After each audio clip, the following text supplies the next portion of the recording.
I invite you to organization founded by Dr. Martin Luther King. He is a staunch, fervent, unmovable, and fearless ally for equality. Please welcome Rev.Eric Lee.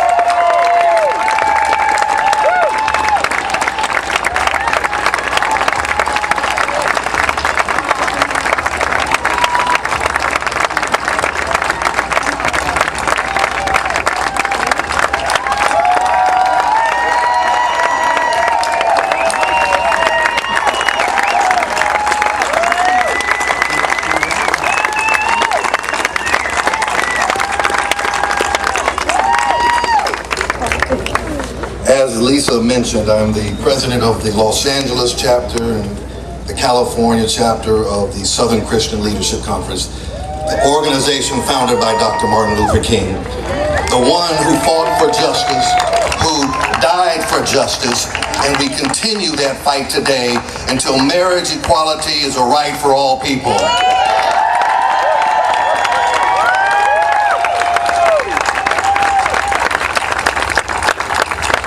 You see clergy standing here today. Clergy, people of faith from every denomination, standing together to say that Proposition 8 is discriminatory and that no form of discrimination should be against any people in our state or in our nation. And we are here to say that God is a God of justice, and justice will prevail, and marriage equality will be a right for everyone.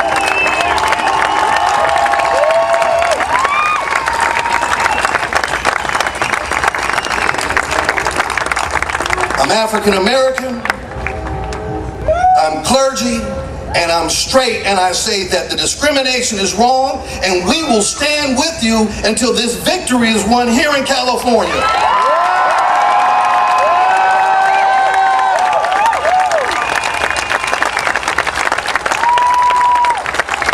We are here to say that no faith or religious belief has the right to forcibly impose its theology upon the citizens of this state.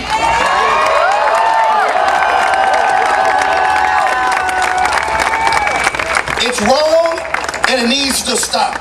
And it will stop as long as we stand together and continue to convey the message that God is a God of justice, and that each and every person is entitled to the same rights that anyone else has, and that the civil rights of the gay and lesbian community will not be violated as long as we have a thing to say about it as clergy.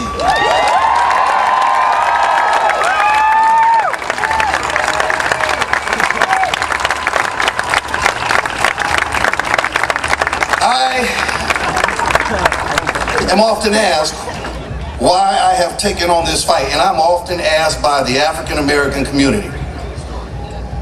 And I tell them, of all people, African Americans who are intimately familiar with racism and discrimination and oppression should know that anytime discrimination exists, it is a threat to justice everywhere. As Dr. King said, injustice anywhere is a threat to justice everywhere.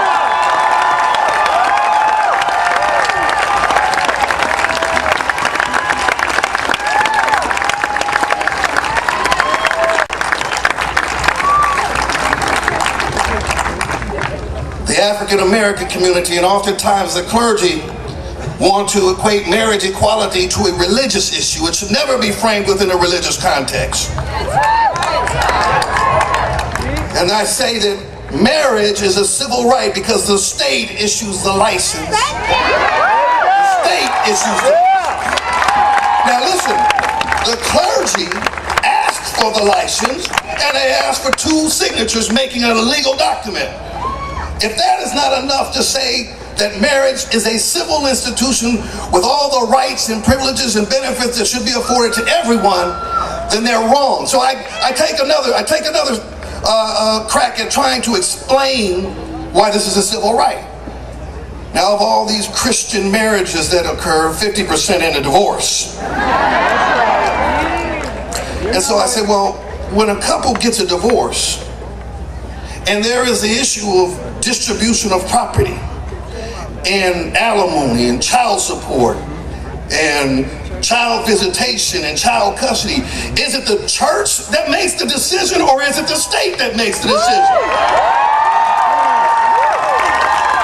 As far as I know, it's the state and the courts that enforce the civil rights of divorce. Therefore, they should enforce the civil rights of marriage.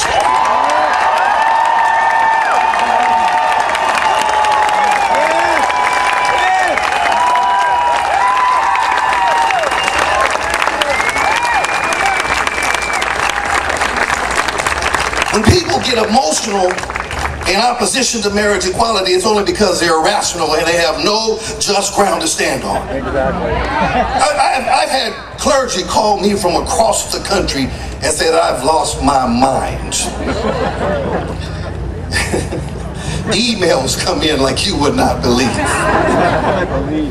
But I engage in a dialogue with them and try to speak calmly about the issue of equality and speak calmly about the issue of justice. Because if we take it to a level of heated arguments, we can't win that way. That's right. That's right. It's reflective of the civil rights movement, where we had a nonviolent movement against racism, discrimination, and oppression, and it was love that won the rights for African Americans. Now, you've also heard that many African Americans have trouble making this human rights movement, this gay and lesbian rights movement, synonymous with the civil rights movement. But today, I walked 15 miles.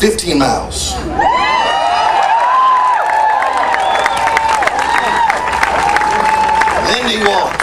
We walked 15 miles.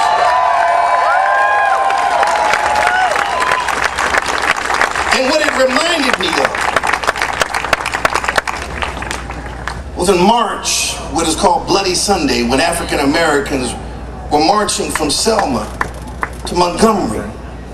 And they walked 51 miles. We walked 15 miles.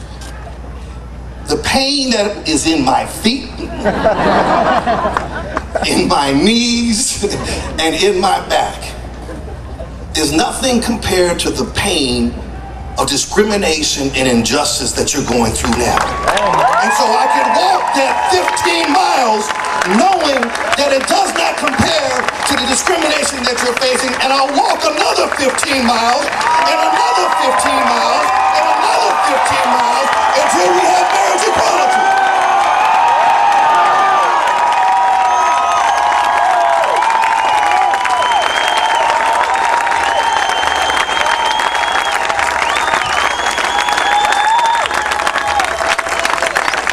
Because they have it wrong. You cannot deny any group of people the same rights that another group of people have and think that that's just. Exactly. They have it wrong. We have to let them know what's right. Now, about halfway through that march today, and they were walking. They weren't marching like we march in the civil rights. They were running. We walked slow.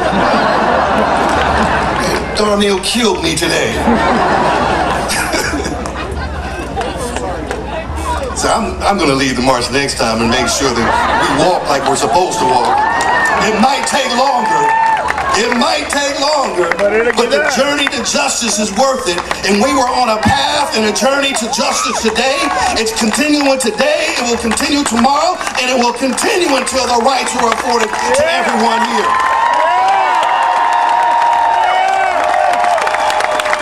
But and let me finish with this. On that journey today, when I was tired, and there was a lot of people tired out there,